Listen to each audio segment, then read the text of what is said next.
So are we now in the rubble of the once mighty PDP? After years of solid political alliances, faith, and even friendships destroyed, can the party that once ruled this country almost unchallenged for 16 straight years ever return from the edge of extinction? Well, there's a lot of very gloomy news, isn't there? Particularly, but not limited to, the frequency of the defections to the APC, the very party the PDP is desperate to oust from power, but which now has consistently wrong-footed it, leaving it on the official endangered list. Governor Mba's departure marks another major setback for the party, which has governed Enugu State since 1999. Staunch PDP members, such as the governor of Bauchi State, Bala Mohammed, have called such defections an act of cowardice, insisting that it ought to be a rallying call for the electorate against Nigeria's flawed political system itself. But while the PDP issues such ponderously worded press releases with the message, in some of them, it has to be said, almost blisteringly eloquent, the visceral, angry rallying cry they contain is falling on deaf ears, as more and more of the party faithful, elected to high office on the platform of the PDP, exuberantly, almost implacably defect to the APC. So has the wily President Tinubu and his APC party managed to completely outsmart and rout the PDP well ahead of the next general election, as Mr. Tinubu succeeded in suffocating the main opposition party? Well, for more on this, I'm joined now in the studio by the National Publicity Secretary of the People's Democratic Party, or PDP, Debo Ologunagba. Great to see you. Nice to be here, Charles. Thank you very much indeed. Thank you. For a guy whose party is under a lot of flack, you look absolutely impeccably, well turned out, I have to say. Thank you very much. I appreciate that compliment. And again, PDP is not under the kind of the background description you have given. You need to. Well, you would say that, wouldn't you? Absolutely, because that is the facts, as it were. Well, let's start from where we are now. Yeah. How does the PDP react to this latest defection in Enugu State? How massive is it, and how much of a body blow is it for the PDP? Yeah, thank you very much, Charles. And again, when anybody, particularly a governor, defects from a party, whether PDP or another party, taking the entire structure with him, yeah, of course it will be a sign for concern. But beyond that concern, so look at the reality on the ground. In your background, you talk about if the APC and the Bola Ahmed Tinubu is capturing or routing the PDP. Essentially suffocating the PDP. Exactly. What is actually happening is that the APC government is suffocating Nigerians. And those are the facts that will be on the ballot in 2027. Yeah, but the Nigerian people still have to have confidence in you in order to vote for you. Absolutely. And if your party is falling apart at the seams, it's not going to inspire confidence. I don't even agree with whether we're falling apart. I'll tell you this. You saw that in the last couple of months, the hysteria by the APC and by the apologies within our fold, we must acknowledge that. It's so that because the PDP has put itself together in the last couple of months, working towards convention, knowing fully well that that is the basis for the rousing of the party. There's every action, every step is being taken to undermine that. So each day we take action and take every step towards that. Of course, you're going to have this kind of flight back. Yeah, but this is a big deal. It is a big deal. We're not talking about a little sort of speck. Absolutely. It's a big deal. And so it's like cutting off somebody's arm. You see what I mean? Well, it's going to effect a lot of damage. Again, you see, why not discounting the position of governors and leaders in the party? The strength of the PDP is not in the governors. It's in the people. Yeah, but I'll give an example. Yeah, I think let me finish this. Go ahead. People have said severally that PDP is dead. 6 months ago. The cry was that, oh, PDP is dead. And the question is this: if it is dead, why are people interested in it? Yeah, and I get back to this, so you can have a background. Death doesn't mean terminally dead. Okay. It may mean that you're in a coma and unable to recover from Absolutely. that coma. You'll still be kept alive in a vegetative state, Well, but you're not able to function. your colleagues, sometime in this conversation, has this word vegetative state. And I'm happy that it seems that Arise has a lot of science-based background that almost turning them to medical people. I don't know if you are one of such. But I can tell you tonight that the PDP is not in vegetable state or whatever you call it. It's not in coma. We have challenges. We will accept that. But the challenges, we've been here before. And I give an example of Oyo State. In 2017, 2018, in the whole of Southwest, it was like a decimation of the party. Particularly in Oyo State, it was like, oh, they're no longer there. But because the strength of the party is in the people, there was a renaissance in 2019, and we won the governorship election. In Ondo State, at that same time, in 2019, that's my state. We have 0 members of the National Assembly, 0 senators, I think 1 National Assembly, and we have no governor. That's to tell you the importance or otherwise of a governor. In 2019, no governor, no National Assembly members, except 1 House of Reps. What did we find? In Ondo State, because the strength is in the party, is in the people, we won back 2 seats from the Senate. I won 5 House of Rep members. So that tells you the strength in the people. Now, this concern that you say, and the hyper movement in the APC is because we're moving methodically, steadily towards convention at Ibadan. Right. Well, and every member of this party is keyed into that. The enthusiasm is higher, and so they would throw in anything at us at this time. And so I can tell you this: the PDP is not comatose. The PDP is not in coma. It's not in vegetative state. Yes, we have challenges, some of which are external, more damaging than the one that is within. But again, we are walking that rope slowly, surely towards convention. Well, let's deal with the reasons for this particular defection. Correct. Governor Mba gave 2 main reasons, in addition to a host of subsidiary ones for his defection. Number 1, the unending internecine strife within the PDP at the national level, which you yourself identified, which he described as a grave threat to the ambitions of anyone hoping to contest on the PDP's platform in 2027. And the second was what he said was the unfair treatment of the Southeast region with within the PDP's leadership structure, specifically the PDP's insistence on retaining Samuel Anyanwu as National Secretary instead of Sunday Ude Okoye, who was nominated by the Southeast Zone. Your response to that? Yeah, I think I'll start with the second question, which has to do with the challenge and the concern of that the governor expressed regarding the unfair treatment. Look, a political party has contesting interests, and people ventilate their views and their aspirations and their interests. When we sat down with regards to Southeast, as a party, we took every action necessary to ensure that we assuage the concerns. When you have disagreement or misunderstanding with people, it is whether your own reaching out is enough for them. Again, when people make up their mind about certain things, irrespective of how much you bend over backward for it, they will still do that which they want to do.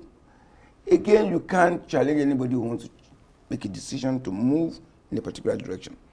But one thing is so critical about this country, and that is challenging for me, beyond the PDP, is that I'm concerned about our politics, our democracy, and the threat there is embedded in this kind of actions.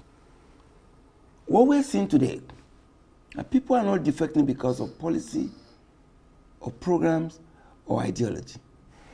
People are defecting because of some combination of these factors. One, personal interest. Two, some inducement. Three, intimidation. Four, coercion. Or combination of all of that. Yeah, so in that thing that you've outlined, if that is there, Sir Charles, there's no way whatever happens. The internecine battles you're going through has nothing to do with it, because you didn't mention that. I'm going to go back to that, because we're talking about, I'm telling you, some of the challenges that whoever wants to decamp, irrespective of the bend over backward that you could do in your conversation, that will not suffice, because there are underlying reasons beyond what you see as internecine challenges, other than some combination of personal interest, coercion, intimidation, harassment, and that we have seen time and again that is being deployed by the APC government. And so some of this thing is beyond what you say and see. It is more than about the individual involved. But having said all of that, our confidence is that the strength of this party is that it's in the people, and that we're working towards the convention. That is why this hysteria. That's why in fact, unconfirmed confirmation statements that, some of the governors that are being harassed or intimidated are directed to ensure that they decamp, so to say, before the convention. Because the APC is in mortal fear of the PDP and its successful convention coming up in Ibadan. The convention we hold, there will be challenges, yes. Well, a lot of people are arguing that a lot of your injuries are self-inflicted. I mean, you have not taken charge of your party. You have not you've not cracked the whip when it comes to discipline. Yeah. That's what is lacking. You're not taking action against people who, for all intents and purposes, and in the full glare of the public, are doing things that are inimical to your party, engaging blatantly in anti-party activities. And you're not doing anything about it. And that does not inspire confidence. Yeah, I agree with you when you say we're not doing anything. You can say we're not doing anything to this speed to which you will expect. What do you mean speed? This stuff has been going on for a long time. I go back to the issue of political parties. I always say that, and this is true of it, there's a free entry, there's a free exit. What is not acceptable is people coming within, like we have right now, destroying the party. Yeah, but why are they still in the party? Okay, I mean, that's the question, isn't it? Again, when you are truly democratic, it's like justice. The wheel of justice is very slow. Yeah, but you've got rules. Absolutely. Haven't you? I'm getting to if that. If somebody clearly violates the rules, you take action against them. You take action, but there's a process of taking those actions. Yeah, a process that is never ending, is it? No, because what happens is this. Because you were dealing with individual and people. Look, the worst case scenario and what they had wanted was a situation where we would take some certain steps, and then there would have been the idea of faction. Today, the PDP is one. Challenge, yes. I would doubt that. No, I mean, that's your assessment. I'm part of the managers. If we were not one, we probably be having another chairman today, another headquarters today. We have managed that. And that requires a skillful management of people and interests. Sometimes, look, in the Southeast, like reference, on the issue of the secretary, the party had a position. But we're being pragmatic to ensure that you have a balancing act. When you find a madman in a china shop, what you do is to carefully get him out. And you're going through the processes of this party. Yeah. We are in that process. It might be slow like it ought to be, challenging the people's expectation of us, but we are looking at the big picture. Making sure that we have a party. You know, I talked about the blistering eloquence of your press releases, and you're the one who's behind those press releases. Thank you. So I can see why you're sitting here in all your eloquence. Thank you. And saying all the nice, jolly things. But we represent the public. Correct. We are members of the public ourselves. Yeah. And I have to be honest with you, it's very sad looking back on the positivity and the hope of the PDP in the immediate post-military era between 1999 and 2015. Right. Such a powerful period for reform across Nigeria that the members of the PDP seem to have forgotten, and certainly the people in charge of the PDP now seem to be doing their best to forget. Whatever happened to all those aspirations? Again, that's what the public want to know. Exactly. So this is the resurgence. Well, I keep referencing to the fact that PDP is in every locality, every community in this country. Not every other party can claim that. Yeah, but you're no longer in those communities in terms of your structure in places like Enugu State and a lot of other states. I just give an example of what happened in Ibadan. The structure then were supposedly collapsed. But the people, when it came to the point of election in 2019, they elected Governor Makinde against all the run-up play, or the pundits, or the analysis. I am saying to you, the strength of the PDP is in the people. And that will come to the fore in 2027. Whether or not there are governors. I gave an example of my state, Ondo State. We didn't have a governor. There was a sitting governor, late Governor Akredolu. He lost 2 Senate seats. Yeah, well, it's a slightly different kettle of fish. No, it is not, because it is in the people. And what we're trying to do is to rally that, and that's why the Ibadan National Convention is very important. Yeah. And that's why everybody, every member of the party, every organ of the party today are connected to that. And you can see the enthusiasm. Yeah, but Nigerians are interested because they reference what you reference. Yeah, but that's the point, isn't it? 60 years of glorious years of Nigeria, where we were paying off our debts. Unemployment was within management level in terms of the double-digit investment in terms of this country. Unemployment was down. We were growing in our economy. By the time we left in 2015, it was over $600 billion economy. Again, those are the nostalgia. Yeah, but Debo, you know what we say in journalism, don't you? You're only as good as your last story. So, I mean, the country kind of moves on to what they're going through right now and what you can offer them at this point. Not then, but now. But history is important for the future. Yeah, but let me make this point. Time is tight for you, isn't it? Because you're counting down to your much anticipated national convention. Yeah. But now we're hearing that you've been taken to court by a factional group who are trying to stop the convention from taking place. How much of an additional worry and indeed a threat is that for you? Again, I think beyond this, let's get it beyond the PDP. I think it's actually more threat to democracy. Now, because all of this is geared towards the publicly expressed views of the APC, wishing that this country becomes a one-party state. Yeah, but it's also about internal democracy, isn't it? No. Within your own party, in addition to being about democracy. The cases has nothing to do with internal democracy. Well, again, it's in court. I'm a lawyer. It's in sub judice. I'm not going to refer. But I was in court today. Yeah, but we're hearing. The challenge. Yeah, go ahead. We're hearing. I don't mean to interrupt you, but that we're hearing that the plaintiffs are believed to be allies of Nyesom Wike, the Minister of the Federal Capital Territory, who we understand has been opposing the National Convention and wants to stop it. Is that a fact? Okay, fine. My point is that I don't know the relationship with Nyesom Wike. However, anybody who claims to be a plaintiff on a subject matter that affects the party cannot be working for the party. Curiously, 2 national officers of the party were made defendant. I mean, we understand it. We are lawyers, we understand.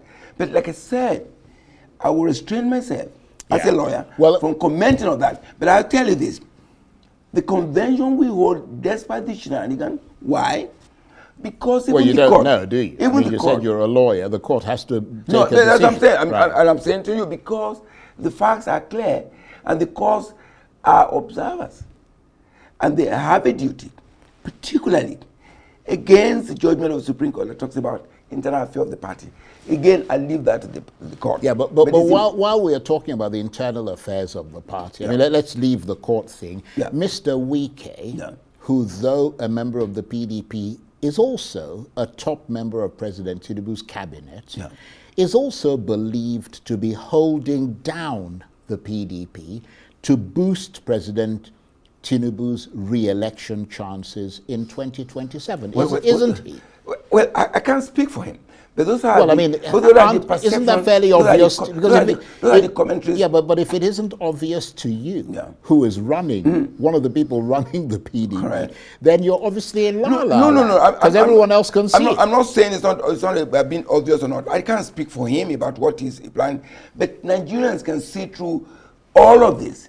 And the fact that you have the presidency condoning this because of the bigger picture of Yeah, but having it's a not the one- president's job. No. I mean, you have your internal democracy processes. We have the internal. He is for all intents and purposes, Yes. breaching the rules of practice in the PDP. Precisely. And you're not taking any action. No, and you're see- blaming the president. No, I don't understand. No, it's not blaming the president. I am saying what has happened, and when things are done that are completely at variance with democratic practice, the president, who has a duty to ensure that democracy survives in this country, cannot look away.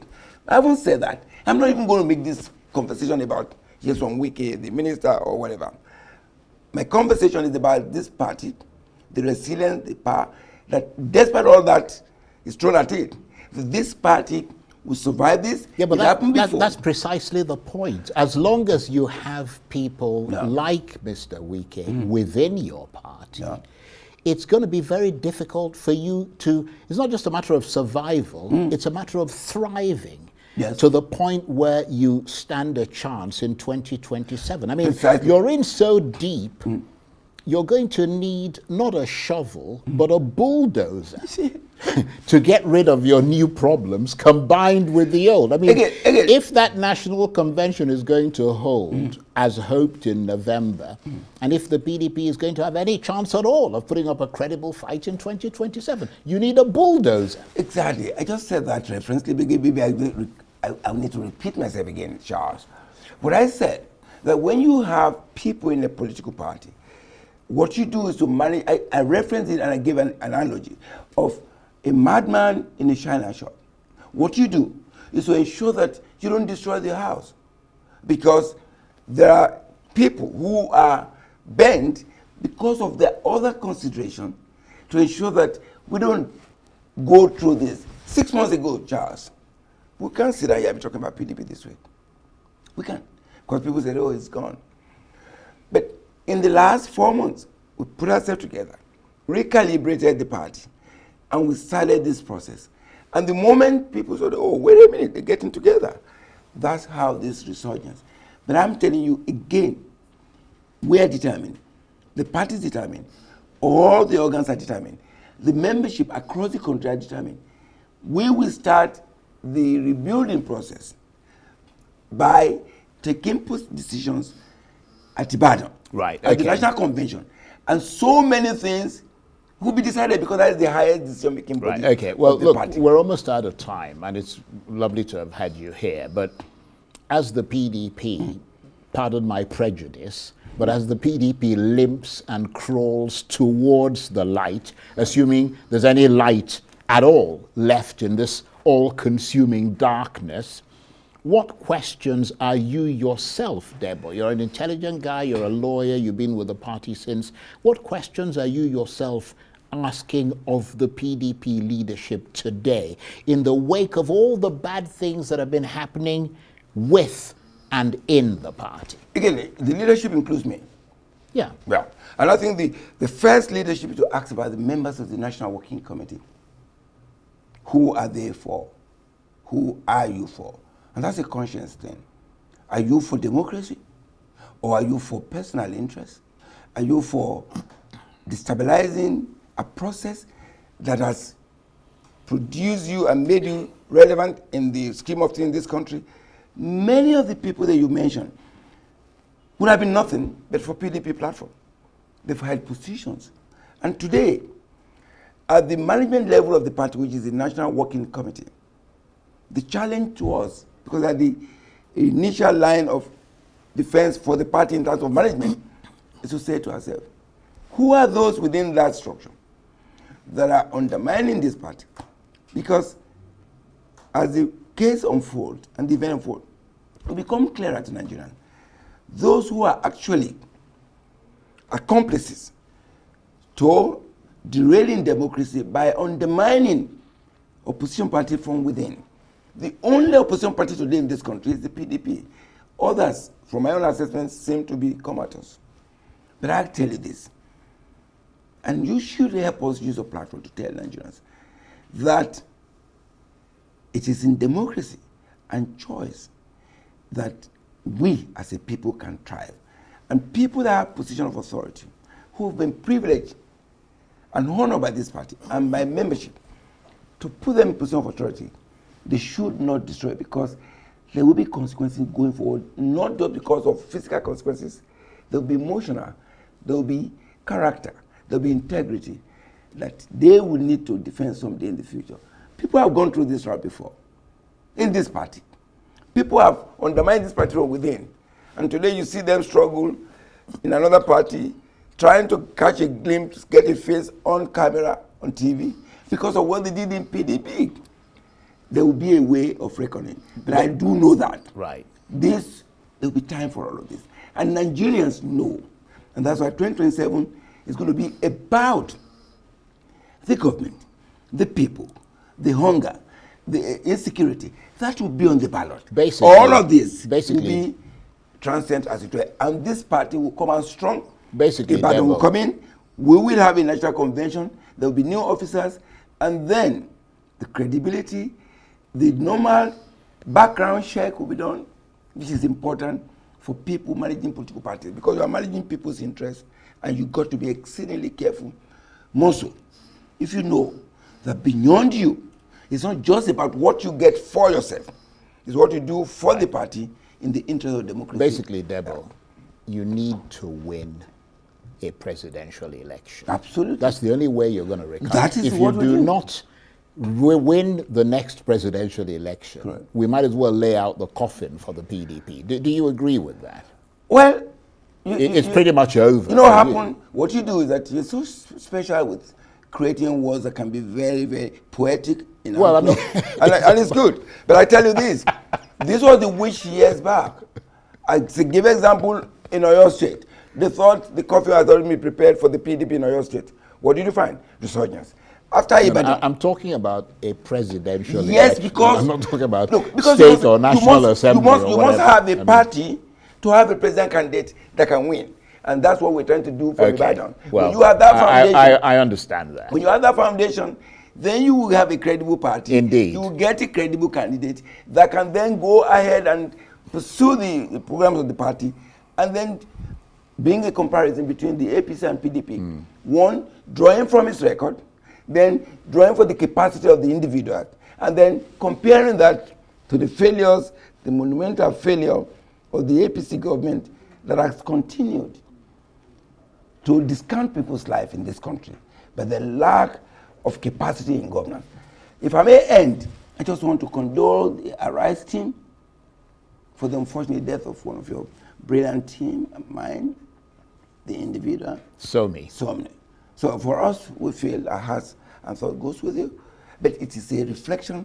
Those are the signals of a failed government that cannot provide the simple purpose of government, which is security and welfare of the people.